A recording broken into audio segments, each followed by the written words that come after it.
விஜய் வந்து ஒரு இக்னோர் பண்ண வேண்டிய ஒரு தலைவர் கிடையாது. அவர் வந்து ஸ்ட்ராங்கான பெஞ்ச் மார்க் கிரியேட் பண்றாரு. No doubt. as I said 6 to 10% ஓட்டு வாங்க போறாரு. 10% வச்சுக்கிட்டீங்கன்னா 60 லட்சம் ஓட்டு. திமுக கூட்டணி உடையணும்.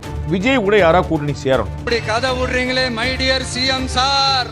Grand Royal Tours presents Behind Hoods Beyond the News with Rangaraj Pandey. விஜயை நீங்க வந்து புறக்கணிச்சிட முடியாது. திரு ஸ்டாலினுக்கோ, திரு எடப்பாடி பழனிசாமிக்கோ, திரு நயினார் நாகேந்திரனுக்கோ, திரு அன்புமணி ராமதாஸுக்கோ, இப்ப இந்திய கம்யூனிஸ்டுடைய மாநில செயலாளர் தேர்ந்தெடுக்கப்பட்ட வீரபாண்டியனுக்கோ யாருக்குமே விஜய் முதலமைச்சர் ஆயிடுவாருங்கிற என்ன இருக்காரு. இப்ப கேள்வி அவங்களுக்குள்ள என்ன ஓடிட்டு ஏன் ஓட்டு போதா உன் ஓட்டு போகுது. உங்களுக்கு தான் ஆசையா பாசமா கூப்பிட்டா பிடிக்க மாட்டேங்குது. யாருக்கு இது டேமேஜ் காசு பண்ணுவது எல்லாரும் பேசுவாங்க. எல்லாரும் மாறி மாறி பேசுவாங்க. செல்வ பெருந்தையில இருந்து எல்லாரும் பேசிட்டு இருப்பாங்க. நயினார்ல இருந்து எல்லாரும் நம்ம ஓட்டு தான் எடுப்பாரா, அவர் ஓட்டு தான் எடுப்பாரா பேசிட்டு இருப்பாங்க. அந்த இடத்துல ஒரு பெரிய ஒரு விவாத பொருளா தான் மாறும். இந்த கூட்டம் அவர்கள் எதிர்பார்த்ததுதான். ரெண்டு பேருமே ஒரே வகையறாதா.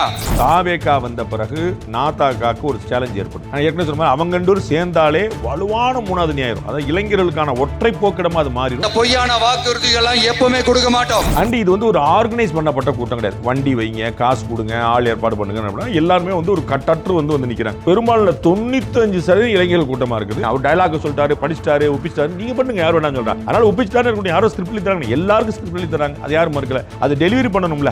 உசிலம்பட்டி விஜய் அப்படின்னு சொல்லணும்ல. அது நீங்க சொல்லுங்க, மாடல் சொல்லி பாருங்க. ஏழ்மை வறுமை இல்லாத தமிழகம். இதனால வழக்குகள் எதுவும் உங்க பதிவு பண்ண வாய்ப்பு இருக்குங்களா? வழக்கு கட்டாயம் பதிவு பண்ணுவாங்க. அதெல்லாம் வந்து ஒரு நியூசன்ஸ்க்கான வழக்கா தான்.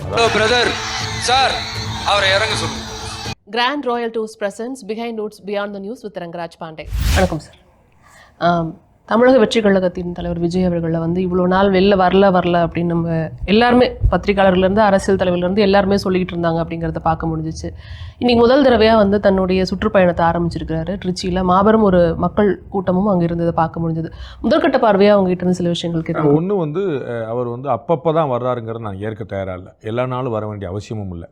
திரு டிடிவி தினகரன் இவ்வளோ வருஷமாக எங்கே இருந்தார் பாருங்க. 4 வருஷமாக நம்ம வந்து போன எலெக்ஷனுக்கு வந்தார், அப்புறம் திருப்பி வரலான்னு பார்க்குறோம். நம்ம 2024 இப்போ தான் வந்து தொகுதியாக போகிறாருங்கிற பார்க்குறோம். திரு எடப்பாடி பழனிசாமி எங்கே இருந்தார் பாருங்க. எல்லா நாளும் ஃபீல்டில் போயிட்டு இருந்தாரா கிடையாது. அங்கங்கே கூட்டம் போட்டாங்க. இப்போ தான் டெய்லி போகிறாங்க. அப்போ வந்து எல்லாரும் அன்புமணி ராமதாஸ் இப்போ தான் போகிறார். ஸோ தேமுதிக கேப்டன் ரதபம் அப்போ தேர்தல் நெருங்கி வரும்போது தான் எல்லாருமே போவாங்கிறது இயல்பு. அதனால் வந்து திரு விஜய் அவர்கள் வந்து ஒரு பார்ட் டைம் பொலிட்டிஷியன். நான் ஏற்கனவே லாஸ்ட் டைம் சொன்ன மாதிரி வீக்கெண்ட் பொலிட்டிஷியன். அதை நான் ஏற்கலை. எனக்கு அதில் எந்த குழப்பமும் கிடையாது. அவர் வந்து எந்த நேரத்தில் வரணுமோ அது வருவார். ஸோ நம்ம இன்னைக்கு தெரிஞ்சு அவர் வந்து அம்பேத்கர் பற்றின புத்தகத்திலேருந்து வீசாலை மாநாட்டிலேருந்து மதுரை மாநாட்டிலேருந்து பரந்தூருக்கான போராட்டத்திலேருந்து இப்போ அது கரெக்டாக தான் போயிட்டுருக்காருன்னு நினைக்கிறேன். இப்போ டிசம்பர் வரைக்கும் இந்த ஃபஸ்ட்டு சீசன் வச்சிருக்கிறாரு. திருப்பி ஜனவரிலேருந்து திருப்பி அடுத்த சீசன் ஜனநாயகன் படம் ரிலீஸ் ஆன பிறகு அடுத்த சீசன் திரும்பி போவார். பெர்ஃபெக்ட். அது வந்து எல்லா அரசியல் கட்சி தலைவரும் செய்கிறதுனால செய்கிறாரு தவிர அவர் வந்து இதுவரைக்கும் அவர் வெளியில் வரல, இப்போ வெளியே வந்துட்டாருங்கிற வாதத்தை நான் இருக்கல. எல்லாரும் எப்போ வெளியே வந்தாங்களோ அப்படி தான் அவர் வெளியே வரார். அவர் இன்றைக்கி கூட திமுக இருக்கக்கூடிய சில பிரமுகர்கள் சொல்லியிருந்தாங்க இந்த மாதிரி வந்து சனிக்கிழமை எந்திரிச்சு போகிறாருன்னு. அதெல்லாம் ஒரு கணக்கில் இல்லை. எல்லாருமே திரு ஸ்டாலின் வந்து டெய்லி மக்கள்கிட்ட தான் நிற்கிறாரா, திரு உதயநிதி எல்லாம் மக்கள்கிட்ட தான் டெய்லி நிற்கிறாரா. அவங்கள மக்கள் சந்திக்கலாம், மக்கள் அவங்கள சந்திப்பாங்க. அப்படி தான் வச்சுருக்காங்க. அந்த மாதிரி இவரும் அந்த மாதிரி சந்திக்கிறாரு. நம்ம வந்து அந்த ஷெட்யூலிங்கை வந்து நீங்கள் தப்பு சொல்லவே முடியாது. அதில் வந்து எந்த குழப்பம் இல்லை. அது வந்து பாரத பிரதமர் நரேந்திர மோடியிலேருந்து கீழே வரைக்கும் நான் புரிஞ்சுக்கிறேன். அதில் நோ டவுட். இன்றைக்கி வந்திருக்கிறதுல வந்து கூட்டம் ரொம்ப பியூட்டிஃபுல்லான கூட்டம். அதில் வந்து குழப்பம் இல்லை. எல்லா இடத்துலையுமே அந்த கூட்டம் இருக்குது. ஆனால் இந்த கூட்டம் வந்து மற்ற கட்சிகள்கிட்டையும் கூட்ட முடியும். இந்த கூட்டத்தை வந்து திரு சீமான் கூட்டுவார். இந்த கூட்டத்தை டாக்டர் அன்புமணி ராமதாஸ் கூட்டுவார். இந்த கூட்டத்தை எல்லா ஊர்லேயும் திரு எடப்பாடி பழனிசாமி கூட்டிகிட்டு இருக்கார். நீங்கள் டெய்லி பார்க்கலாம். நீங்கள் சாயந்தரம் பார்த்து காலையில் பார்த்தீங்கன்னா எல்லாருமே பார்த்தீங்கன்னா ஒரு நாளைக்கு ஒரு 3 தொகுதியாக போய் பேசுகிறாரு அழகாக குறைஞ்சபட்சம். அந்த 3 தொகுதியிலுமே இந்த கூட்டம் நாங்கள் வந்து நிறைய அந்த லைவெல்லாம் நாங்கள் எடுக்கிறோம், பார்க்குறோம். நான் பார்த்தா கண்கூடாக தெரியுது வந்து ஒரு ஸ்ட்ராங்கான ப்ரெசன்ஸ் இருக்குது. ஒரே விஷயம் என்ன, ஏற்கனவே நமக்குலாம் அறிந்தது போல் இளைஞர்களின் கூட்டம் அதிகம். அண்ட் இது வந்து ஒரு ஆர்கனைஸ் பண்ணப்பட்ட கூட்டம் கிடையாது. வண்டி வைங்க, காசு கொடுங்க, ஆள் ஏற்பாடு பண்ணுங்க அப்படின்னா எல்லாருமே வந்து ஒரு கட்டற்று வந்து நிற்கிறாங்க. அப்போ தானாக சேர்ந்த கூட்டம் அப்படிங்கிறதும் இளைஞர்களுங்கிறதும் ஒரு advantage which is well known. அது ஏற்கனவே தெரிஞ்சு. ஸோ திருச்சி கூட்டத்தில் ஒன்று எனக்கு தெரிஞ்சிச்சுப்பா அப்படின்னு எனக்கு ஒன்றும் இல்லை. உங்களுக்கு இல்லை, திருச்சி கூட்டத்தின் மூலமாக நான் அறிந்து கொண்ட செய்தி அப்படின்னு ஒன்றும் இல்லை. ஏற்கனவே என்னென்னலாம் அறிஞ்சிருந்தோனோ அது உறுதிப்படுத்தப்பட்டு. அது என்னென்னா திரு விஜய் அவர்கள் நல்லா பிரச்சாரம் பண்ணுவார், நல்லா பேசுவார். அவருக்கு பெரிய இளைஞர்கள் கூட்டம் இருக்குது. அது வந்து ஆர்கனைஸ் பண்ணப்படாத தானாக வரக்கூடிய கூட்டமாக இருக்குது. இது எல்லாமே எனக்கு ஏற்கனவே ஒன்று தான். இப்போயும் அதே தான். ஸோ நான் மாற்றிக்கிட்டதுக்கோ இல்லாட்டி கூட்டிக்கிறதுக்கோ எனக்கு வந்து இல்லை. நான் வந்து நேற்று வரைக்கும் இப்படி ஒரு கருத்து வச்சுருந்தேன், இன்றைக்கி நான் அப்படி கருத்து மாற்றிக்கிட்டேன் அப்படின்னு சொல்கிறதுக்கோ, நேற்று வரைக்கும் வந்து ஒரு 5% ஓட்டு வாங்குவார், இன்றைக்கி 15 வாங்கிடுவார்னு சொல்கிறதுக்கோ எந்த கருத்தையும் நான் மாற்றிக்கிறதுல நம்ம நினச்சதெல்லாம் உறுதிப்படுத்தக்கூடியதாக இருக்குது. நான் ஏற்கனவே பலமுறை சொன்னது போல் இவருக்கு சேர்ந்த கூட்டம் தானாக சேர்ந்த கூட்டமாக இருக்குது. அதை மறுக்க முடியாது. பெரும்பாலான 95% இளைஞர்கள் கூட்டமாக இருக்குது. அது இது ரெண்டுமே கவனிக்க வேண்டிய விஷயம். இது ஏற்கனவே நம்ம கவனிச்சதாங்கிறது பாயிண்ட். சார், ஆக்சுவலாக வந்து எல்லாராலையும் கூட்ட முடியும் அப்படிங்கிற விஷயத்த நம்ம பேசிட்டு இருக்கும்போது இன்னைக்கு டிவிக்கேவே இது எதிர்பார்த்துருக்குமா அப்படிங்கிறது தெரியல. கிட்டத்தட்ட ஒரு 5 மணி நேரத்துக்கு மேலே வந்து ஒரு 7 கிலோமீட்டர் தூரத்தை வந்து பயணம் பண்ணுறாருங்கிறத பார்க்க முடியுது. ஒரு ஆர்கனைஸ்டான இது அதுவாக ஒரிஜினலாகவே வந்திருக்கு அந்த கூட்டம் அப்படின்னாலும் இது யாருமே எதிர்பார்க்காத அளவுக்கு இருந்த மாதிரி இருந்தது. நீங்கள் ரெண்டாக பிரிச்சுக்கணும். திருச்சி மரக்கடை பகுதியில் இருந்த கூடியிருந்த கூட்டம் வேற, ஏர்போர்ட்லேருந்து வர வழியில் வந்து கூட்டம் வேற. ஏர்போர்ட்டில் வர வழியில் பார்த்தீங்கன்னா அந்த கூட்டம் தான் அப்படியே டிராவல் ஆகுது. நீங்கள் தப்பாக புரிஞ்சுக்கிட்டு ஏர்போர்ட்லேருந்து மரக்கடை வரைக்கும் நான் அந்த அர்த்தத்திலே நான் இது சொல்லலை. ஏன்னா இந்த கூட்டத்தினால இவ்வளோ பேர் மக்கள் வெள்ளத்தினால கிட்டத்தட்ட போய் சேர வேண்டிய இடத்துக்கு வந்து இவ்வளோ நேரம் கழிச்சு போய் சேர்ந்துருக்கிறாரு அப்படிங்கிறது. அதாவது இது வந்து ஏர்போர்ட்லேருந்து மரக்கடை வரைக்கும் போனது வந்து ஒரு 2000 பேர் இருந்திருப்பாங்கன்னு வச்சுக்கோங்களேன் ஒரு பேச்சு. அந்த 2000 பேர் தான் தொடர்ந்து கடைசி வரைக்கும் வந்தாங்களே தவிர இங்கே 2000 மொத்தமாக 22,000 பேர் இருந்தாங்க, 2 லட்சம் பேர் இருந்தாங்க கிடையாது. அந்த வண்டி அந்த கூட்டம் அப்படியே டிராவல் பண்ணுது. முன்னாடி ஒரு 3 கார் போகுது. வழிநடிகளும் கூட்டம் இருந்ததானே அதை பார்க்க கட்டாயம் போகிறேன். அங்கே பார்க்குற எப்பயுமே நான் சொல்லி ஸ்தம்பிக்குது. நீங்கள் டிராஃபிக் ஜாம் பற்றி பேசுகிற 4 மணி நேரம் ஆகுது. அதுக்காக நான் சொல்லுவேன். நீங்கள் வந்து என்ன, நம்ம யார் ட்ராவல் பண்ணுறாங்க கூட முன்னாடி 3 கார் போகுது சரிங்களா. அதில் வந்து கட்சிக்காரங்க நடந்து போகிறாங்க. அதில் மாவட்ட செயலாளர் மாதிரி 2 பேர் வேட்டி சட்டை கட்டி போகிறாங்க. அவங்க வந்து ரொம்ப மெதுவாக அவங்க வந்து ஜானவாச ஊர்வலமாக நடத்திட்டு போகிறாங்க. அவங்க காருக்கு முன்னாடி அவங்க நடக்கிறாங்க. அப்போ நடக்கிறதுக்கு பின்னாடி தானே கார் போக முடியும். அப்போ அவர்கள் வந்து இப்போ நீங்கள் பார்த்தீங்கன்னா அரியலூருக்கு ஒரு போனார். நீங்கள் விஷுவல் எடுத்து பாட்டுங்க, நீங்களே பாருங்கள், உங்கள் சேனலில் போடுங்க. அரியலூருக்குள்ளே போகும்போது டிராஃபிக் ஜாம் ஆகவே இல்லையே. அது பரட்டா பக்கத்தில் நெருங்கி போகிற வரைக்கும் ஒன்றும் பிரச்சனை இல்லையே. உங்களுக்கு ஹைவேஸ் பூரா போனார், ஒன்றும் பிரச்சனை இல்லை. விஜயை பார்க்குற ஹைவேஸில் யாரும் வர மாட்டாங்களா? அப்போ நீங்கள் காரை வேகமாக எடுத்துகிட்டு போயிட்டீங்கன்னா மக்கள் கூட மாட்டாங்க. நீங்கள் பர்பஸ்ஃபுல்லாக 3 பேர் முன்னாடி நடக்க வச்சுட்டு பின்னாடி 3 காரை வச்சுட்டு அதுக்கப்புறம் முன்னாடி வரும்போது ஸ்லோவாக தான் போகும்.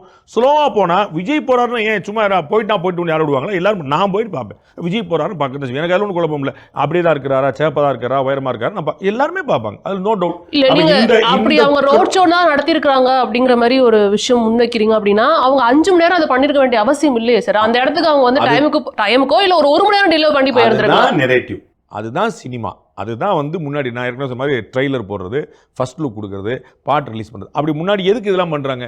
அப்போ தான் ஒரு எதிர்பார்ப்பு வரும். அப்போ இங்கேருந்து நாங்கள் இன்றைக்கி நான் சொல்கிறேன், எந்த ஒரு உவத்தலும் காய்த்தலும் இல்லாமல் நான் சொல்கிறேன். நீங்கள் அப்புறமா வெரிஃபை பண்ணி பார்த்துங்க. அந்த கூட்டம் அப்படியே தான் நகருது. அந்த கூட்டம் வந்து இங்கே 2 லட்சம் பேர் இருந்தாங்க, இங்கே 2 லட்சம் பேர், மொத்தம் 10 லட்சம் பேர் இருந்தாங்கன்னு இல்லை. அந்த 2000 பேர் இருக்கிறாங்க, 2000 அப்படியே ட்ராவல் பண்ணி வராங்க. அது வந்து இவர் ஒரு தடவை வண்டியை கொஞ்சம் வேகமாக எடுத்துருந்தாங்கன்னா அது நீங்கள் பாலம் வரைக்கும் போகிற வரைக்கும் எந்த பிரச்சனையும் வந்திருக்காது, சரியாக போயிருந்துருக்கும். புதுக்கோட்டை ரோடு வரைக்கும் தாண்டி போய் ஈஸியாக வந்துருக்கலாம். அவங்க மெதுவாக கிளம்பி போகிறாங்க, முன்னாடி நடந்து போகிறாங்க. நான் சொல்ல காரை மறித்து 3 பேர் நடந்து போகிறாங்க. அப்புறம் நீங்க எப்படி அது வண்டி போகும்? சார், காலைல 6 மணில இருந்து மரக்கடையில நிக்கிறதா சில பேர் சொல்றாங்க. குடும்பமா வந்திருக்கிறத சொல்றாங்க. இல்ல நீங்க சொல்றத கேக்குறேன். மரக்கடை கூட்டம் வேற, இந்த கூட்டம் வேற. மரக்கடையில சரியான கூட்டம் நான் மறக்கல. அத நான் எடுத்துக்கிறேன். ஆனா குடும்பமா வந்து நின்னுட்டு இருக்காங்க, பார்க்க முடியுது. ஒரு பெண்மணி அவரை பார்த்துட்டேன்னு இங்க வந்து எமோஷனல் ஆகுறாங்க, பார்க்க முடியுது. அவங்கலாம் ஒரு குடும்பம் வந்து பார்த்துருச்சுன்னா நகர்ந்து போயிருக்கு, இங்க வாய்ப்பு இருக்குங்களே. அப்படிங்கிறப்ப 5 மணி நேரம் வந்து ஒரு இது வந்து இடையூறா இருக்கும், அந்த மாவட்டத்துக்கு இடையூறா இருக்கும் அப்படிலாம் அவங்க நினைச்சிருந்திருப்பாங்க. நான் சொன்ன வீடியோவை நீங்க எடுத்து, அதான் நான் வந்து சொன்னேன், நாளைக்கு அதை மாற்றுவார்னு நினைக்கிறேன். அடுத்த சனிக்கிழமை ஒரு கூட்டம் போகும்போது மாற்றுவார்னு நான் நினைக்கிறேன். மாற்றினா அவருக்கு நல்லது. ஏன்னா இது வந்து ஒரு பிரம்மாண்டத்தை ஒரு வழியில் உங்களை மாதிரி நிறைய பேரை நினைக்க வச்சாலும் உள்ளூரில் நிறைய பேருக்கு சரியான கடுப்பு ஏற்றுரு. இதை நான் கண்கூட பார்த்துருக்கேன். இன்றைக்கி மக்கள் வந்து எம்ஜிஆருக்காக காத்திருந்து மறுநாள் காலையில் 4 மணி வரைக்கும் தரையில் மண்ணை கூச்சிட்டு உட்காந்து அந்த கூட்டம்லாம் இன்றைக்கி இல்லை. அவன் பொழப்பை பார்க்க, கஞ்சியை பார்க்க, சாப்பாடு உழைக்கிறக்காக போயிட்டு இருக்கான். அப்போ இது வந்து பெரிய டிஸ்ட்ராக்ஷனாக, டிஸ்டர்பன்ஸாக இருக்கும். இயல்பு வாழ்க்கையை பெருசாக பார்த்துக்கிட்டு ரயில்வே ஸ்டேஷனுக்கு போகிறவங்க, ஏர்போர்ட்டுக்கு போகிறவங்க, பஸ்ஸை பிடிக்க போகிறவங்க பெரும்பாடாக இருக்கும். அதனால் ஒரு மகிழ்ச்சி, விஜய் வந்தார், டிராஃபிக் ஜாம், பிரமாதம், என் பஸ் போனான்னு, என் ட்ரெயின் போனான்னு நினைக்கவே மாட்டாங்க. அவருக்கு அவருடைய வாழ்க்கை ரொம்ப முக்கியமாக இருக்குது. சரியான கடுப்பாயிருவாங்க. அதனால நான் சொல்கிறேன், உங்களுக்கு நல்லா புரிஞ்சுக்கோங்க. நீங்கள் தயவுசெய்து எடுத்து வீடியோ பாருங்கள், வீடியோ எடுத்து போடுங்க, நீங்கள் உங்களுக்கே புரிஞ்சிடும். முன்னாடி 4 பேர் காரை மறிச்சுக்கிட்டு நடப்பாங்க. அப்போ அவங்க இடிச்சுட்டு போக முடியாத கார். அவங்க கட்சிக்கார மாடுதல் அப்படி சைடுல முன்னாடி 3 பேர் இருக்காங்கன்னா அவங்களுக்கு முன்னாடி பல 1000 பேர் இருக்காங்களே சார். அதாவது காரோட பாதுகாப்புக்காக காருக்கு என்ன பாதுகாப்பு எனக்கு புரியவில்லை. காவல்துறை வந்து கெஞ்சும். நான் உங்களுக்கு வீடியோ அனுப்புறேன், நீங்க எல்லாம் கவனிச்சு. நான் அது ஃபுல்லா அந்த 5 மணி நேரம் பார்த்தேன். எனக்கு இதான் பொழப்பு. நான் 5 மணி நேரம் ஃபுல்லா பார்த்தேன். போலீஸ்காரங்க வந்து கெஞ்சுவாங்க, நீங்க நகர்த்துங்க. நீ ஒரு சின்னதாக ஒரு சண்டை போட்டாங்க, அப்புறம் விட்டாங்க. சின்னதாக ஒரு 5 நிமிஷத்துக்கு ஒரு சின்ன சண்டை நடந்துச்சு. அது வந்து பாட்டு பின்னாடி போட்டுட்டு இருந்தாங்கனால அவங்களுக்கு கேட்கல. 5 நிமிஷம் நாங்கள் போயிருக்கோம், நான் பார்த்துட்டு சொல்லிட்டாங்க, வண்டியை நகர்த்துங்க, அடுத்த வேலை போடுங்க, ஃபுல்லாக டிராபிக் சொல்கிறாங்க. அவங்க கேட்கல. அதுக்கப்புறம் போலீஸ்காரன் பேச மாட்டாங்க, பெரிய மாசு நிற்கி வந்து சண்டை போட பேச முடியும். இது நடந்துச்சு, நீங்கள் எடுத்து பார்த்துங்க. ஃபுல் விஷுவலாக காட்ட முடியும். அவங்க வந்து வண்டி பாதுகாப்புலாம் இல்லை, அவங்க வந்து பர்பஸ்ஃபுல்லாக பண்ணாங்க. அது அவங்களுக்கு மாஸ் காட்டுறது போல உங்களை போல நிறைய பேர் நினைக்க முடியும். But that is not going to help ஹிம்ங்கிறது நல்ல ஒரு ஃப்ரெண்டாக நான் வந்து அதை சொல்லுவேன் உங்களுக்கு. That is not going to help. நீங்கள் வந்து மரக்கடையில் கூட்டம் காட்டுங்க, சூப்பர். அரியலூரில் காட்டுங்க, பெரம்பலூரில் காட்டுங்க, அதெல்லாம் பியூட்டிஃபுல். குன்னத்தில் காட்டுங்க, எல்லா இடத்துக்கும் கூட்டம் காட்டுங்க. காட்டணும் தெரியணும். அதில் எல்லா கட்சியும் பண்ண போகிறான்னு சொன்னால் எல்லா கட்சியும் செய்யுதுன்னு போது நான் இன்னும் அட்வான்டேஜாக சொல்கிறேன். மற்றவங்களும் ஆர்கனைஸ் பண்ண வேண்டியிருக்கும், ஆர்கனைஸ் பண்ணாமலே சொல்கிறேன். நான் அட்வான்டேஜ் தான் சொல்கிறேன். ஆனால் பொதுமக்களுக்கு தொந்தரவு தரக்கூடிய விஷயத்தை பொதுமக்கள் ரசிக்க மாட்டார். ஏன்னா அவங்க வாழ்க்கை பாதிக்கப்படுது. அப்போ விஜயை பார்க்க வருமானம் கட்டாயம் பார்க்க விரும்புவாங்க. துக்க வீட்டுக்கு ஒரு நடிகர் மனான பார்ப்பாங்க. நீங்க தயவுசெய்து புரிஞ்சுக்கணும். துக்க வீட்டு போய் செல்ஃபி கேட்க நான் பார்த்திருக்கேன். துக்க வீட்டுக்கு போகும்போது அவங்க கருப்பு சட்டை போட்டு கலர் வந்திருப்பாங்க. அங்க ஒரு சார் ஒரு செல்ஃபி சார் மாறும். ஸோ இது யாரா இருந்தாலும், ஸோ பிரபலங்களை பார்க்கறது வந்து தப்பே கிடையாது, ரொம்ப இயல்பாக புரிஞ்சு கொள்ளக்கூடியது. ஆனால் இந்த ரோட் ஷோ அவங்களா நடத்துறாங்க பார்த்தீங்களா, அதை அவங்க அவாய்ட் பண்ணியிருக்கணும். அடுத்தவங்க அவாய்ட் பண்ணுவாங்கன்னு நினைக்கிறேன். இல்லை, இத்தனை மீடியாக்கள் கவர் பண்ணியிருக்கிறாங்க அப்படிங்கிறப்ப யாருமே இதை சொல்லியிருக்க மாட்டாங்களான்னு தோணுச்சு. ஏன்னா கிட்டத்தட்ட எல்லா சேனல்லையும் லைவ் வந்து 6 மணி நேரத்துக்கு மேலே போயிட்டு இருந்ததுங்கிறத பார்க்க முடியுது. மீடியாக்களுக்கு கண்டென்ட் தான் தேவைப்படும். அதுக்கு நடிகர்களை போல வேறு யாரும் கண்டென்ட் கொடுக்க முடியாது. நீங்கள் தயவுசெய்து நீங்கள் அப்போ சின்ன பிள்ளை இருந்திருப்பீங்கன்னு நினைக்கிறேன். திரு கமல்ஹாசன் அவர்கள் வந்து கட்சி ஆரம்பிச்சப்போ நீங்கள் எடுத்து பார்க்கணும். அப்போ வந்து ஒரு ட்வீட் போட்டாருன்னா பிரேக்கிங் நியூஸ் ஓடும். ஒரு ட்வீட் பிரேக்கிங் நியூஸ் ஓடும். விவாதம் பண்ணிட்டு இருப்பாங்க, அந்த விவாதத்தை நிறுத்தி பிரேக்கிங் நியூஸ் ஓடும். அவர் ட்வீட் போட்டார், கமல்ஹாசன் கோபம் அப்படின்னு ஓடிட்டு இருக்கும், பயங்கரமா கொந்தளிப்பு கொதிப்பு.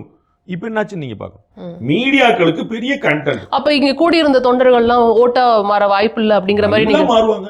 நான் இப்ப சொன்னேன் இல்ல, நான் சொல்ல வர்றது பார்க்க வந்தவர்கள் தனி, வாக்காளர்கள் தனி, இந்த ரோட் ஷோ தனி. இவ்வளவுதான் நான் சொல்றேன். அதை நீங்க புரிஞ்சுக்கணும். நான் வந்து சரியான கூட்டங்கிற வார்த்தையை மாற்றி சொல்லலை.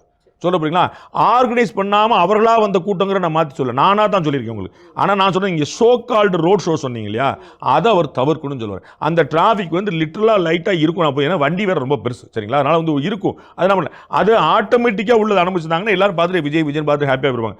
எல்லாரும் நடந்து போகிற அளவுக்கு ஒரு ஜானவாசம் ஊர்வலம் மாதிரி பண்ணியிருக்க வேண்டியதில்லை. இது பொதுமக்களுக்கு சிரமத்தை ஏற்படுத்தும். ஏன்னா எல்லாம் சின்ன சின்ன ஊர்கள் உங்களுக்கு புரியுங்களா. நீங்கள் சென்னை மாதிரி புறநகர் மாதிரி நீங்கள் வீசாலையில் நடத்துனதோ மதுரை நடத்துனதோ ஒரு மாநாடு, அது வந்து வெளியே நடக்கும்போது பிரச்சனை இல்லை. இது நீங்கள் ரோட்டுக்குள்ளே தான் போகிறீங்க. என்ன பண்ணுறேன், திரு எடப்பாடி பழனிசாமி இதே மாதிரி தான் பண்ணுறார். அவர் வந்து ஊருக்குள்ள பண்ணுறார். அவருக்கு எங்கேயுமே இந்த டிராஃபிக் பிரச்சனை வர்றதே இல்லையே. அப்போ திரு எடப்பாடி பழனிசாமி பார்க்கறதுக்கு 100 கட்சிக்காரங்க வர மாட்டாங்களா? நான் வந்து பொதுமக்கள்லாம் திரண்டு வந்து விஜயும் எடப்பாடி பழனிசாமி பார்க்கறதுக்கு ஆசைப்படுவாங்களான்னு நான் சொல்ல. ஆனால் அவங்க கட்சிக்காரங்க நிற்பாங்கல்ல. ஏன்னா கட்சிக்காரங்க பூரா அவங்க என்ன சொல்லிடுறாங்க, எப்பா எல்லாம் அங்கே வாங்க, உங்களுக்கு புரியல, உன்னை தலைவரை பார்க்கணுமா மரக்கடைக்கு.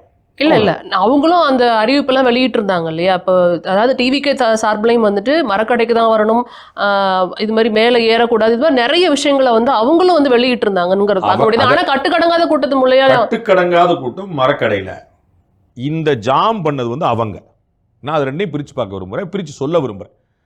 இது வந்து திரு விஜய் அல்லது அவர்கள் நிர்வாகிகள் நினைச்சிருந்தா இந்த ஜாமை தவிர்த்துக்கலாம். 4 மணி நேரத்துக்கு அங்கே வேலையில் ஐ எம் கம்ப்ளீட் எவர். நான் ரொம்ப தெளிவாக மொத்த வீடியோ உட்கார்ந்து பார்த்துட்டு நான் சொல்றேன், இது என்ன நடந்ததுங்கிறத முழுமையாக பார்த்து நான் இமேஜின் பண்ணி பிக்சரைசேஷன் பண்ணி சொல்ல, நான் கண்ணால் பார்த்ததை காதால் கேட்டதை நான் சொல்கிறேன். இதை தாண்டி இப்போ இவ்வளோ கூட்டத்தை வந்து பார்த்துட்டு இருக்கோம், நம்மளும் வந்து பேசிட்டு இருக்கோம். இங்கே வந்து அரசியல் கட்சிகளும் இதை பார்த்துட்டு இருந்திருப்பாங்க. ஸோ அவங்களுடைய மனநிலை என்னவா இருக்கும் நீங்கள் நினைக்கிறீங்க? யாருடைய ஓட்ட பழப்பாருன்னு ஒரே குழப்பமாக உட்காந்துருப்பாங்க. பெரிய அளவில் ஓட்ட பழப்பாருன்னு சந்தேகம் இல்லை. திரு ஸ்டாலினுக்கோ, திரு எடப்பாடி பழனிசாமிக்கோ, திரு நயினார் நாகேந்திரனுக்கோ, திரு அன்புமணி ராமதாஸுக்கோ, இப்போ இந்திய கம்யூனிஸ்டுடைய மாநில செயலாளர் தேர்ந்தெடுக்கப்பட்ட வீரபாண்டியனுக்கோ யாருக்குமே விஜய் முதலமைச்சர் ஆயிடுவாருங்கிற எண்ணம் இருக்காது. யாருக்குமே குழப்பமே வச்சுக்கிறாங்க.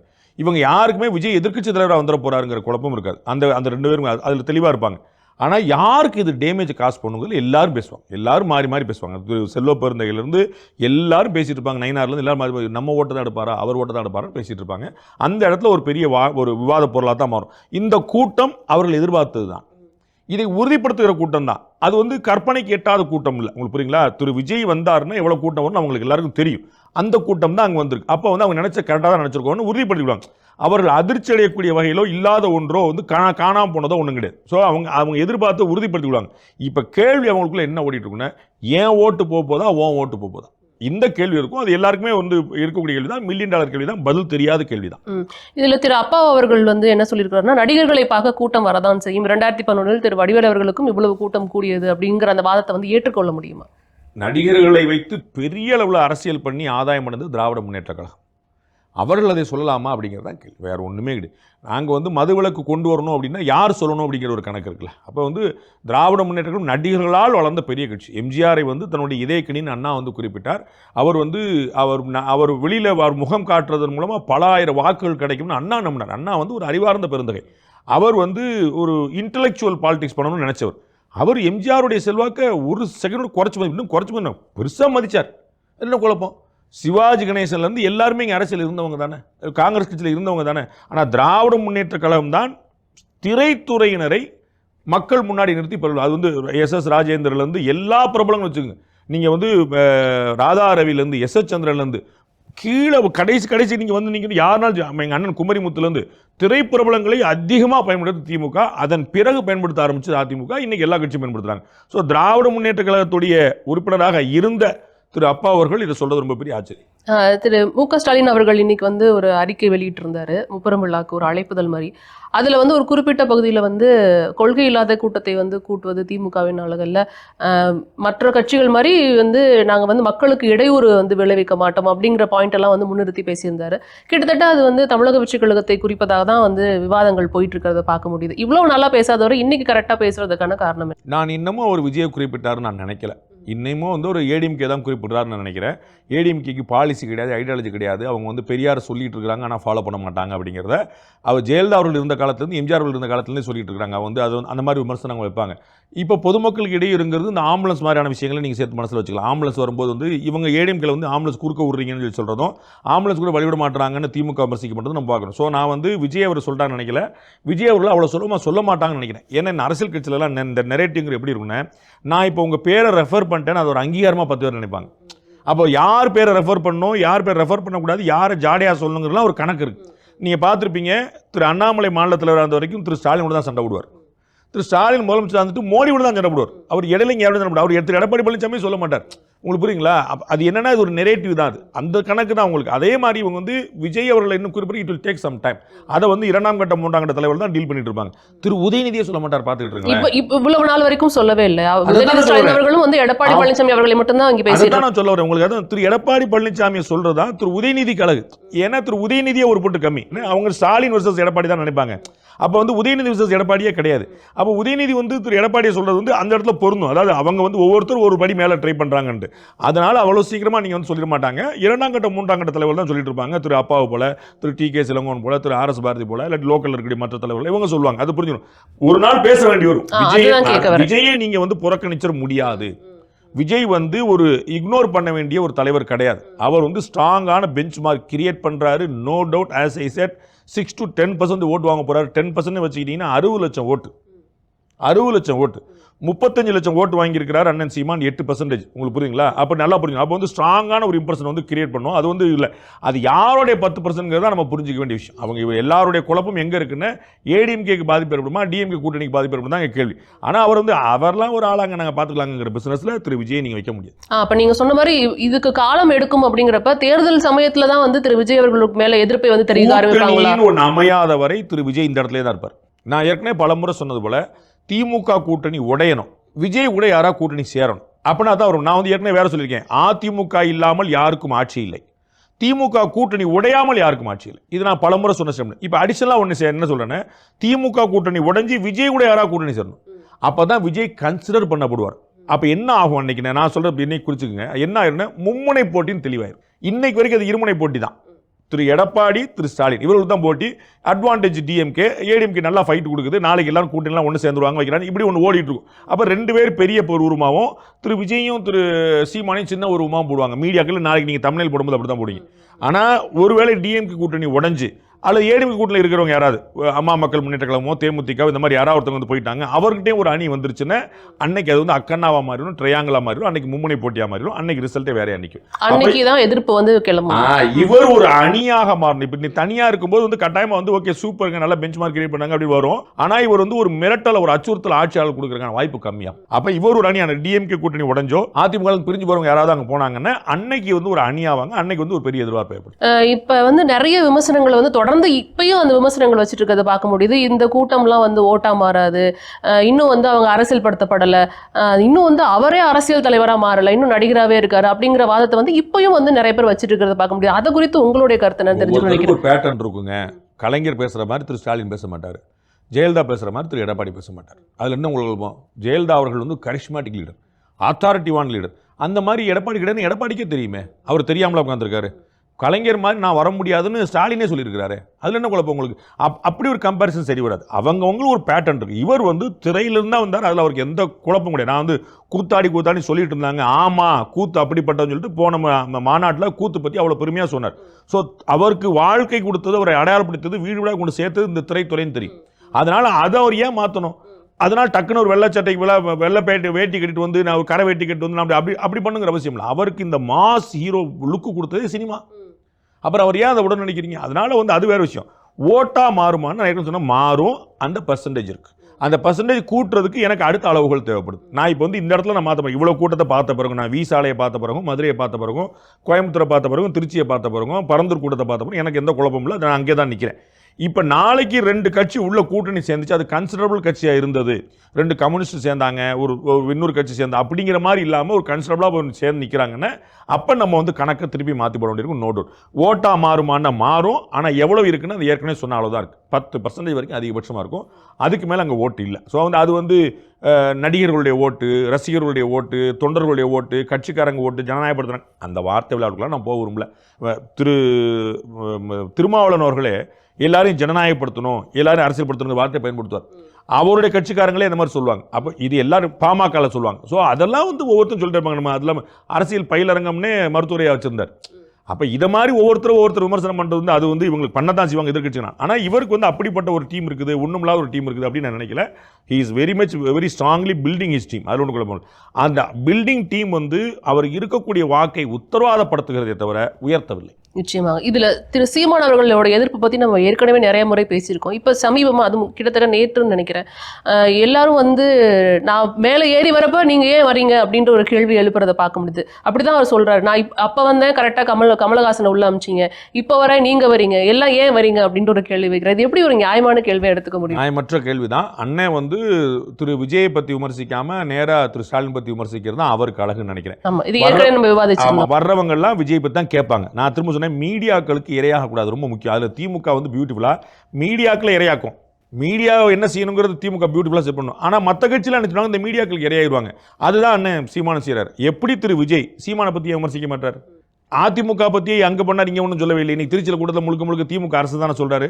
சரி, மற்ற கட்சிகளை பற்றி ஒன்றுமே சொல்லியே. காங்கிரஸ் வர வேண்டாமா? வரணும்ல. அப்போ ஒரு துண்டை போட்டு வைக்கணும்ல. காங்கிரஸ் கட்சி என்ன செஞ்சு, ராகுல் காந்தி செஞ்சா நீ ஒரு திட்டலாம்ல. உங்களுக்கு புரியுங்களா? ஏடிஎம்கேலேயே இன்னைக்கு இருக்கக்கூடிய ஏடிஎம்கே தலைமை சரியில்லைன்றாரு. ஆனால் அண்ணாவை உள்ளே கொண்டு வராரு, எம்ஜிஆர் உள்ளே கொண்டு வராரு, அந்த கட்சியுடைய அற்புதமான தொண்டர்கள்ன்றார். மதுரை மாநாட்டில் பார்த்தீங்கன்னா அதிமுக இருக்கக்கூடிய கோடிக்கணக்கான நல்ல தொண்டர்கள் இருக்காங்களேன்றார். அப்போ தலைமைக்கும் கீழைக்கும் ஒரு பிரிச்சு பார்க்குறாரு. அது ஒரு பியூட்டிஃபுல்லான டாக்டிக்ஸ். அப்போ அதை வந்து சீமானே பார்த்துட்டு இருக்காரு. அப்போ அவர் வந்து நேராக நான் குறி வைக்கிற இடம் சொந்தமாக தனியாக எந்த பின்புலமும் இல்லாமல், இந்த மாதிரி சினிமா பின்புலம் கூட இல்லாமல் நான் நேரடியாக துடிக்கிறது வந்து திமுக. அப்படி நிற்கும்போது அது திமுக குறி வச்சு பண்ணாருன்னா கட்டாயமாக ஒரு இடத்துல நகரும். ஏன்னா அவருக்கு வந்து பணமோ செல்வாக்கு இந்த மாதிரியான பிரச்சனை ஆர்கனைசேஷன் கிடையாது. அண்ணன் கேரவேனில் போகிறது கிடையாது. அவர் வந்து அதே வண்டியில் தான் போயிட்டு இருக்காரு. ஒரு லாரியை கொண்டு நிப்பாட்டினா லாரி மேலே ஏறின்னு பேசிடுவார். நமக்கு பொதுக்கூட்டம் நிறைய பார்த்துருக்கோம். அந்த மாதிரி அதே அட்வான்டேஜாக மாற்றி போனது. ஏன்னா அவருக்கான பெரிய பலம் அவர் தான், அவருக்கான பெரிய பலவீனம் அவர் மட்டும்தான். அது சுற்றி இருக்கக்கூடிய நாட்கள் வந்து பெருசாக ஒரு டீமாக ஃபார்ம் பண்ணாமல் நம்ம பார்க்கணும். சினிமா புரிஞ்சிக்க வேண்டியது. சரி, விஜய் தான் சூப்பர் ஸ்டார், விஜய் தான் பெரிய கட்டியர். அவருக்கு எதுக்கு ஜான் ஆரோக்கியசாமி? அவருக்கு எதுக்கு வந்து இவர் ஆதவர்ஜுனா? நானே பெரிய கிங், நீங்களா இதுக்கு பண்ண கேட்கலாம்ல. டீம் ஃபார்ம் பண்ண அண்ணன் டீம் ஃபார்ம் பண்ணுறது கிடையாது. அவர் மட்டும் தனியாக நிற்கிறார், அது பெரிய அட்வான்டேஜ். அவர் மட்டும் தனியாக போது நிற்கிறார், பெரிய டிஸ்அட்வான்டேஜ். அவர் பேசும்போது அவர் வந்து திமுகவை குறிவைத்தால் அவருக்கு வளர்ச்சி, விஜயை குறிவைத்தால் அவருக்கு தளர்ச்சி. அதுல அவர் பேசும்போது இதை பத்தி ஒரு 5 நிமிஷம் பேசுறீங்களா, அதை பத்தி ஒரு 5 நிமிஷம் பேசுறீங்களா, நிறைய விஷயங்களை வந்து நீங்க உங்களால பேச முடியுமா அப்படின்னு ஒரு கேள்வி வைக்கிறார். எல்லாருமே அவரை மாதிரியே இருக்கணும், எல்லாருமே திரு சீமானாக மாறிட முடியுமா அப்படின்னு ஒரு கேள்வி வருது. யார் என்ன பேசணும்னு நம்ம கேட்கக்கூடாது, யார் என்ன பேசலன்னு நம்ம கேட்கக்கூடாது. அவர் பேசிய பொருளுக்கு தான் பொருள் தேடணுங்கிற நான் வைக்கிறேன். என்னுடைய பாயிண்ட் வந்து என்னன்னா, சீமான் என்னென்ன டாபிக் எடுக்கணும் அவர் முடிவு எடுக்கணும், விஜய் என்ன டாபிக் எடுக்கணும் நான் ஏன் முடிவு பண்ணணும்? That is none of my business. Vijay பேசின டாபிக்ல ஒன்று சரி ஒன்று தப்புன்னு சொல்லுங்க, நான் கட்டாயம் சொல்லுவேன். யாருமே கேட்கறதுல நான் சொல்லுவேன். ஆனால் விஜய் ஏன் அதை பேசல? விஜய் அந்த ஆள் நான் எப்பயுமே கிடையாது. விஜய் எதை பேசணும்னு நான் சொல்ல மாட்டேன், எதை பேசக்கூடாதுன்னு நான் சொல்ல மாட்டேன். இதுல வந்து நம்ம ஏற்கனவே இது விவாதத்தை நம்ம பண்ணியிருந்தோம். அதாவது திரு சீமான் அவர்கள் வந்து திமுகவை தாக்கி பேசினால் மட்டுமே அடுத்த கட்டத்துக்கு நகர முடியுங்கிறத நீங்க பல நேர்காணலில் சொல்லியிருக்கீங்க. நானும் வந்து திமுகவுடைய சந்திப்புக்கு பிறகுதான் அவர் பேசுறாரா அப்படின்ற கேள்வி நான் ஏற்கனவே முன் வச்சிருக்கேன். ஆனா தொடர்ந்து இப்படியே அவரோட செயல்பாடு நகர்ந்துட்டு இருக்கு. அவர் மட்டும் இல்ல, அவருடைய கட்சியினரும் சேர்ந்து இங்க தமிழக வெற்றி கழகத்தை தான் தொடர்ந்து வந்துட்டு தாக்கி கொண்டிருக்கிறாங்க. பார்க்க முடியுது. தொண்டர்களுடைய மனநிலை நான் புரிஞ்சுக்கிறேன். அதாவது தாவேகா வந்த பிறகு நாதாகாக்கு ஒரு சேலஞ்ச் ஏற்படுது. அதை நம்ம புரிஞ்சுக்கிறேன், அது உண்மைதான், அதில் மாற்று கருத்து இல்லை. நான் ஏற்கனவே சொன்ன மாதிரி அவங்க 2 பேரும் சேர்ந்தாலே வலுவான 3வது ஞாயிறும், அதாவது இளைஞர்களுக்கான ஒற்றை போக்கிடமாக அது மாறிடும். அது வேறு அவங்க வேரியஸ் ரீசன்ஸ் அவங்க சேரல, அது சூப்பர் நல்ல விஷயம், அது ஒன்று அவங்களுக்கான கட்சியால் வருது. ஆனால் தொண்டர்களுடைய மனநிலையே தலைவர் இருக்க வேண்டிய அவசியம் இல்லை. தொண்டர்கள் வந்து விஜய் வந்துட்டா அப்படி நம்ம கட்சியில் இருந்த பல பேர் அங்கே போயிட்டானே அப்படின்னு நினைக்கிறது வந்து ஒரு புரிஞ்சு கொள்ளக்கூடியது.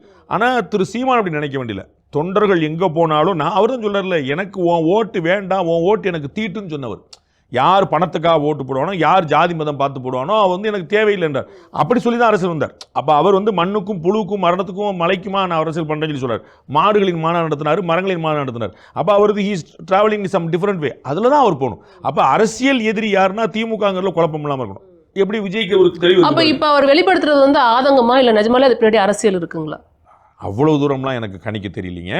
நான் வந்து இந்த அரசியலை மாற்றி செய்யணும்னு நான் சொல்லுவேன். அவரை வந்து அவர் தம்பி சொன்னார்ல, அந்த பாண்டையோட என் தம்பி பாண்டை தான் நிறைய சொன்னார். அதனால நான் வந்து சொல்லுவேன், அவருடைய களத்தை மாற்றணும். அவர் திமுக வர்சஸ் நாத்தாக்கான்னு தான் நிப்பாட்டணும்.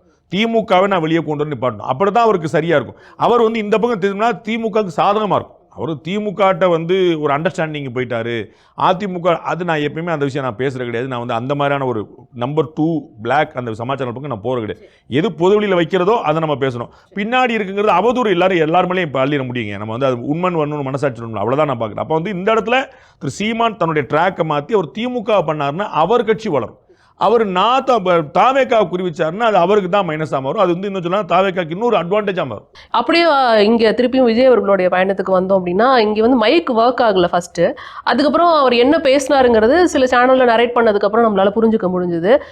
எதெல்லாம் அட்ரஸ் பண்ணுவாருங்கிற ஒரு எதிர்பார்ப்பு இருந்தது. லோக்கல் இஷ்யூஸ்லாம் அட்ரஸ் பண்ணுவாரா அப்படிங்கிற ஒரு எதிர்பார்ப்பு இருந்தது. அங்கே லோக்கல் இஷ்யூஸ் அட்ரஸ் பண்ணார். கிட்டத்தட்ட திமுக கொடுத்த வாக்குறுதிகளில் பல வாக்குறுதிகள் நீங்கள் நிறைவேற்றலை அப்படிங்கிறத ரொம்ப இங்கே வந்து ஸ்ட்ராங்காக இன்னைக்கு பதிவு பண்ணியிருக்கிறாரு.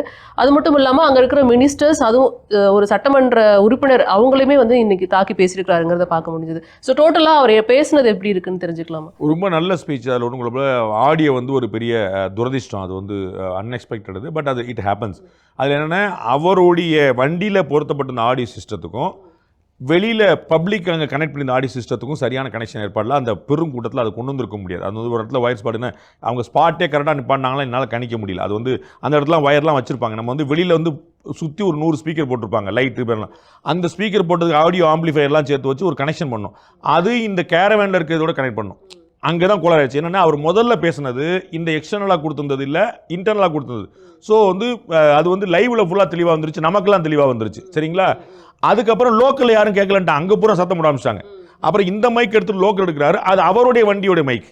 அப்போ அவங்களுக்கு பூரா தெளிவாக கேட்டுச்சு, நம்ம கேட்கல. உங்களுக்கு புரியுங்களா? ஸோ இந்த ஒரு மிஸ்கம்யூனிகேஷன் தான், அது வெரி அன்ஃபார்ச்சுனேட். பட் வந்து அது சரி பண்ணியிருப்பாங்க, அறிவுள்ள சரி பண்ணியிருப்பாங்கன்னு நினைக்கிறேன்.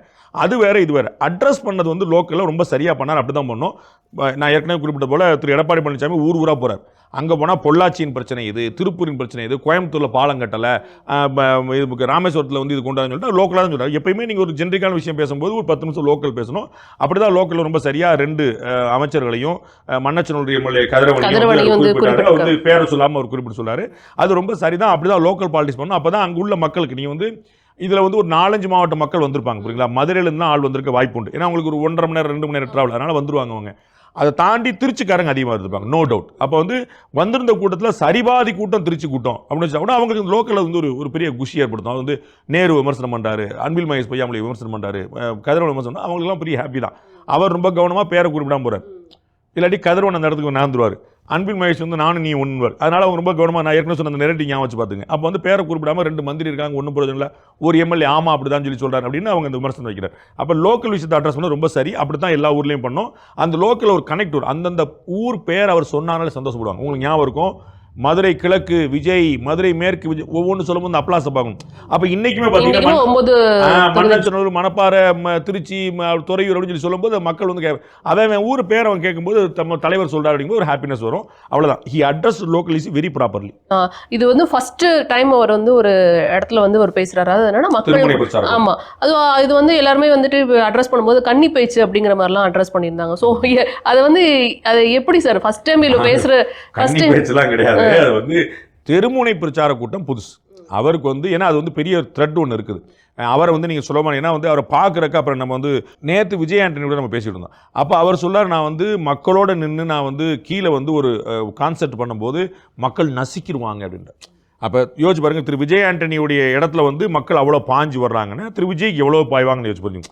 அப்போ அது வந்து நடந்துடும். அப்போ யாராவது ஒருத்தர் அப்போ இந்த அந்த சுற்றி வந்து உங்களுடைய எஸ்கார்ட்ஸ் நிற்கிறாங்க, பாடி கார்ட்ஸ் நிற்கிறாங்க, அவங்க நிற்கும் போது அவர் வந்து அவங்களுக்கு உட்கார சொல்கிறார். அவங்களுக்கு என்ன பயம், அப்படியே ஒரு தவளை எறிகிறவன் ஏதாவது ஒரு கல்லை எரிஞ்சிட்டான்னு வச்சுக்கோங்க, நீங்கள் சொல்ல முடியும் யார் ஏறிடான்னு தெரியாது உங்களுக்கு. நீ அந்த லட்சம் கூட்டம் வந்து அவ்வளோ பேர் நிற்கிறாங்க, அப்போ தெரியாது. அப்போ அவங்களுக்கு அப்புறம் பயம். இவர் வந்து நின்னா மறைக்கிறது, உட்காருன்றார், தரையை பிடிச்சி அழுத்தி உட்கார வைக்கிறார். அப்போ இவங்களுக்கு என்னன்னா அவர் சேஃப் பண்ணணும். அப்போ முழங்கால் போட்டு அவங்க எல்லாம் சுற்றி தான் பார்க்குறாங்க. அந்த சேஃப்டிக்கான ஆஸ்பெக்ட் இருக்குது. அதனால் வந்து இவர் இடம் தெருமுனை பிரச்சார கூட்டங்கிறது ரொம்ப புதுசு. அவர் போனது வந்தது எல்லாமே வந்து பழசு, எல்லா இடத்துலையும் பேசிட்டு இருக்காரு. நான் ஏற்கனவே சொன்னேன், முதல் கூட்டத்துக்கு நீங்கள் எடுத்து பார்த்துக்கு நான் மாற்றி பேசுகிற பழக்கம் கிடையாது. அவர் வி சாலையில் விக்கிரவாண்டியில் முதல் மாநாட்டில் பேசும்போது 40 நிமிஷமே சூப்பரான ஸ்பீச் சொன்னேன். எல்லாம் எழுதி வச்சிருப்பாங்க, மனப்பாடம் பண்ணாங்க, டயலாக்கு டெலிவரி அதெல்லாம் நீங்கள் பண்ணுங்கள். யார் வேணா, நீ அவர் டயலாக் சொல்லிட்டாரு, படிச்சிட்டாரு, ஒப்பிச்சிட்டாரு, நீங்கள் பண்ணுங்கள், யார் வேணான்னு சொல்கிறா. அதனால் ஒப்பிச்சிட்டாரு இருக்கணும். யாரோ ஸ்கிரிப்ட் எழுதி தராங்க, எல்லாருக்கும் ஸ்கிரிப்ட் எழுதி தராங்க, அது யாரும் மறுக்கல. அது டெலிவரி பண்ணணும்ல. அப்போ உசிலம்பட்டி விஜய் அப்படின்னு சொல்லணும்ல, அது நீங்கள் சொல்லுங்கள், மாடல் சொல்லி பாருங்க, அவ்வளோதானே. அப்போ அவர் வந்து எழுதி இன்னைக்கு 2 செட்டு பேப்பர் வச்சிருந்தார். ஒரு செட்டு பேப்பர் திருப்பி கொடுத்தாரு, இன்னொரு செட் பேப்பர் வச்சார், 2 செட். அதில் எனக்கு ஒன்றும் குழப்பம் இல்லை. ஆனால் டெலிவரி எப்படி பண்ணுறாரு பார்க்கணும். அதை வந்து ஒரு கன்னி பேச்சுக்கு பண்ணார், முதல் முறையாக பண்ணார்ல, தெருமுனை பிரச்சாரத்தில் ஃபஸ்ட்டு. ஏன்னா அவர் வந்து அவர் மாதிரி ஆட்களை வந்து அந்த தெருவில் வந்து கொண்டு நிப்பாட்டில் கட்டாயமாக பெரிய சேலஞ்ச் இருக்குது. அதில் வந்து மாட்டுகள் எங்கேருந்தோ எவ்வளோ வந்துடுவாங்க. ட்ரோன் அவ்வளோ பக்கத்தில் போகுது. இன்னைக்கு நினைக்கிற மாதிரி நம்ம வந்து உலகத்தில் நம்ம நினைக்கிற மாதிரி விஷயங்கள்லாம் இல்லை. பெரிய பெரிய சிக்கல்கள்லாம் வரக்கூடிய வாய்ப்பு இருக்குது. அப்போ நம்ம வந்து ரொம்ப வெரி வெரி கேர்ஃபுல். அவ்வளோ கூட்டத்தில் வந்து போலீஸ் எல்லாம் செஞ்சுன்னு சொல்ல முடியாது. போலீஸ் தான் நான் வராதான்னு சொன்னேன், ஒத்த காலம் நின்றுவாங்க. அப்போ வந்து அந்த பாதுகாவலருக்கு ஒரு பெரிய பிரச்சனை தான். அதில் ஒன்றும் குழப்பம்ல. அந்த விஷயம் தான் புதுசு அவருக்கு. நம்ம வந்து ரோட்டில் வந்து நிப்பாட்டிருக்கோம் தலைவராக என்ன. அப்போ அவரே ஒரு 30 அடி மேலே தான் இருக்கிறார். அப்போ அதை தாண்டியுமே அவருக்கு பிரச்சனை. துண்டு அவ்வளோ தூரம் போகும்போது ஒரு சின்ன கல் போயிடலாம்ல. அப்போ அது வந்து ஒரு பெரிய அவதூறாக போயிருந்தோம். அந்த இடத்துல அவர் ரொம்ப கேர்ஃபுல்லாக ட்ரை பண்ணி பார்க்குறாரு, அவ்வளோதான். வேறு மற்ற விஷயங்கள் நான் புதுசாக பார்க்கல. அவர் நல்லா பேசுகிறாருங்கிறது நம்ம முத நாளே சொன்னேன், இன்றைக்கும் அதே தான்.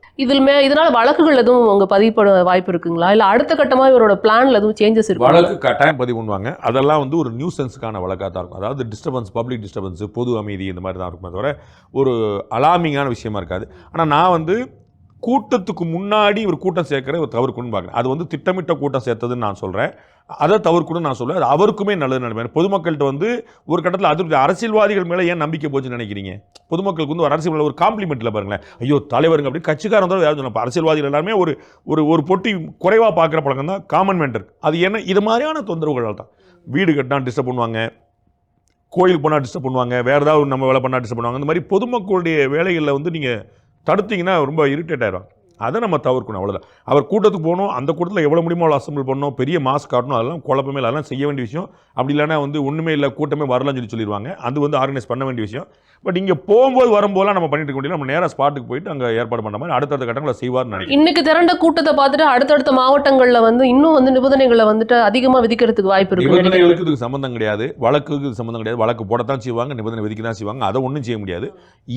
இவருடைய சைடில் அவங்களுடைய ஆர்கனைசர்ஸுக்கு சொல்ல வேண்டியது என்னென்ன, எப்போ இங்கே வண்டிலாம் நிப்பாட்ட வேணா நம்ம சருன்னு போயிடலாம் நம்ம சொல்லணும். யார் வந்து பின்னாடியே பாஞ்சிட்டுலாம் வந்து நிற்க மாட்டாங்க. அதெல்லாம் வந்து அடுத்த வண்டி கடந்து போயிருச்சுங்கன்னா அடுத்த வழி பார்க்க போகிறோம். அந்த கூட்டத்தில் வந்தவங்களாம் ஒரு செகண்ட் தான் பார்த்தேன். இதே மாதிரி எம்ஜிஆர் பார்க்க ஆசைப்பட்டிருக்காங்க, இதே மாதிரி ஜெயலலிதா பார்க்க ஆசைப்பட்டிருக்காங்க. எல்லாரும் எங்கள் ஊர்லாம் வெள்ளம் வந்தபோது எம்ஜிஆர் ஹெலிகாப்டரில் போனார். 1,00,000 பேர் கீழே வெள்ளத்தில் உட்காந்துருக்கான். 1,00,000 பேர் ஹெலிகாப்டரை பார்த்தே சுற்றிட்டு இருந்தான். இவ்வளோ ஹெலிகாப்டர் இங்கே இறங்க முடியல, அங்கே இருக்குது, அங்கே போகிறான் 1,00,000 பேர். அப்போ வந்து வெள்ளத்தில் மூங்கிட்டு இருக்கிறோங்கிறதுல எம்ஜிஆர் வரார். உங்களுக்கு புரியுங்களா? ஹெலிகாப்டரில் வராரு. அப்போ எங்களுக்கு புரியுது. அப்போ நாங்கள் ஹெலிகாப்டராக பார்க்க மாட்டோம், எம்ஜிஆர் வரார், அவ்வளோதான் பார்ப்போம். அதை மாதிரி வந்து வருவாங்கண்ணே. அதை வந்து என்ன செய்யலாம், இங்கே வேண்டாம் அங்கே வந்துருங்க. நம்ம வந்து ஜெயலலிதா அவர்களுக்கு விமர்சனம் அனுப்பாங்க, ஹெலிகாப்டர் போகும்போது நீங்கள் ரோட் டிராஃபிக் நிப்பாட்டினாங்கன்னு ஒரு படத்தில் வந்து விவேக் வந்து வேறு மாதிரி சொல்லுவார். அது எல்லாமே பார்த்துருக்கோங்க கூட. ஆனால் அது பப்ளிக் டிஸ்டர்பன்ஸாக மாறிடுங்கிற புரிஞ்சுக்கணும். அதை வந்து கூட்டம் நடத்துகிற இடத்துல நீங்கள் வச்சுக்கோங்க. போகிற வழி பூரா நம்ம வந்து டிஸ்டர்ப் பண்ண வேண்டாங்கல்ல. அவர் நினைச்சாருன்னா சாத்தியம் தான். எனக்கு வந்து அதில் அவரை மீறி நடக்குன்னு நான் நினைக்கல. ஸோ அடுத்த கட்டமாக அந்த அடுத்தடுத்த நேர்காணல்களை விவாதிக்கலாம் சார். நேரத்திற்கு நன்றி. Thank you sir. Behind notes beyond the news with Rangaraj Pandey. Title sponsor Grand Royal Tours. உங்கள் ஒவ்வொரு ட்ரிப்பையும் ஸ்வீட் மெமரிஸ் ஆக்க கிராண்ட் ராயல் டூர்ஸ்க்கு வாங்க. Grand Royal Tours presents Behind Hoods Beyond the News with Rangaraj Pandey.